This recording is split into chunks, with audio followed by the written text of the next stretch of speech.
support the conspiracy theory that this was all known to our ancestors. I believe it was encoded into Albrecht Dürer's Melancholia. This is an engraving with several parallel alignments and angles with harmonic values, and we can see that the line from the angel's third eye moves up to the 8 to 7 ratio within a 16-note grid, 16 being the number of notes in the harmonic chromatic scale. The phantom's tempering harmonic 5, his box 5, was noted 3 centuries earlier by Dürer as the tempering harmonic, where it's written upside down, pointing downward, as it tempers the scale down to solve for the Pythagorean gala and paving the way for F21 and its 8 to 7 ratio. This sol-fa or solvent ratio has the added feature of being septimal, and the division of 8 by 7 produces this perpetual motor of matter, 1.142, 857 repeating. And here's something new worth talking about. The reason this ratio is septimal, divisible by 7, is because its target, the note of F, is what I call a corporate note. F at harmonic 21 is not a prime. The most stable notes in the harmonic series enter as primes, as monatomic elements. But F is a compound of 3 and 7, an incorporation of G and B flat, 2 opposing telluric streams from the powers of 2 and 3 that are bound into a single harmonic frequency. I have more on the corporate nature of musical notes and their corporate dissolution in the updated version of the Alchemical Solfeggio. You can find a link to that below. The Persian operates between the Phantom, Christine, and Raoul as the secretary jotting down their values and filing them away.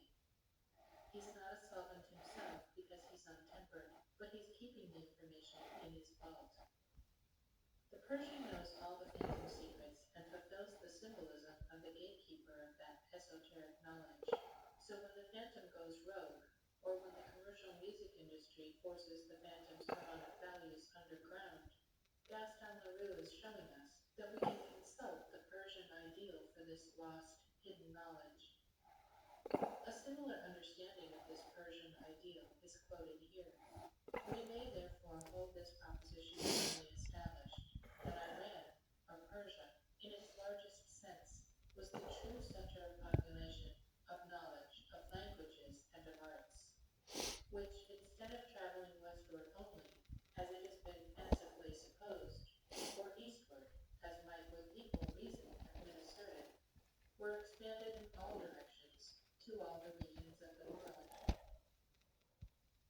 This line was written by Sir William Jones, as quoted by Harford Jones Bridges in his book Dynasty of the Qajars. Harford Jones Bridges was a merchant working with the East India Company, and Bridges knew the father of the Phantom's real-life Persian. The father of the Persian was Haji Khalil Khan, who became the Persian ambassador to the British government of India because of his contact with Harford Jones Bridges, among others. Jones was a merchant in the British East India Company, and this is where the story gets odd. The reason the Persian son spent so much time hanging out at the Paris Opera House in real life is because he received a stipend from the East India Company as compensation for the fact that members of the company accidentally killed his father in Bombay. The East India Company had brought Khan to Bombay to influence Persia away from trading with France. So it becomes even more odd that in Leroux's story, barrels of gunpowder are now sitting in the basement of the Opera House in Paris, frequented by Khan's son.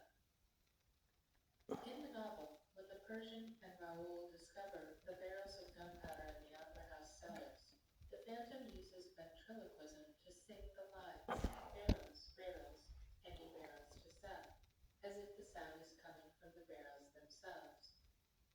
But knowing the function of the Strait of Hormuz, this line in the novel seems to now broadly point to the trade in gunpowder through that strait. The implication is that Eric, having lived in Persia in service to the Shah, obtained these barrels of gunpowder from Persia, as this is one of the commodities well known for its delivery through the Strait of Hormuz, the area where lipstick originated and was also traded. Christine Day's lips are only described with regard to their color once, this way. Christine's face lit up. A smile of happiness appeared upon her bloodless lips, a smile like that of sick people when they receive the first hope of recovery.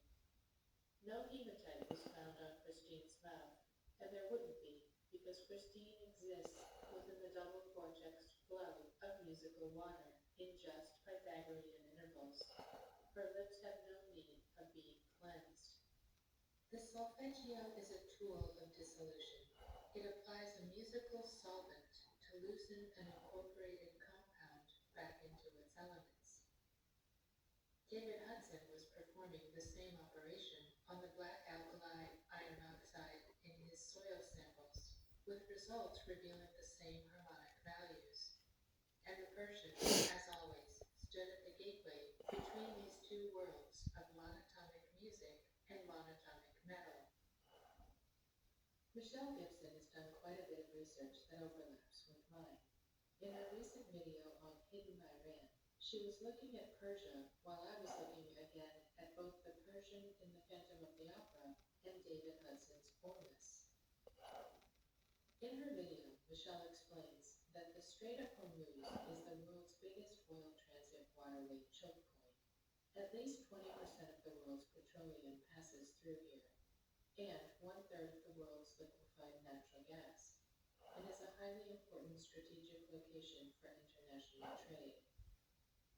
As I mentioned in the previous video in this series, Michelle also pointed out that Hormuz was historically known as Ormus. But the big revelation for me in Michelle's research was that the tensions in the Strait of Hormuz had another cause, as at least 4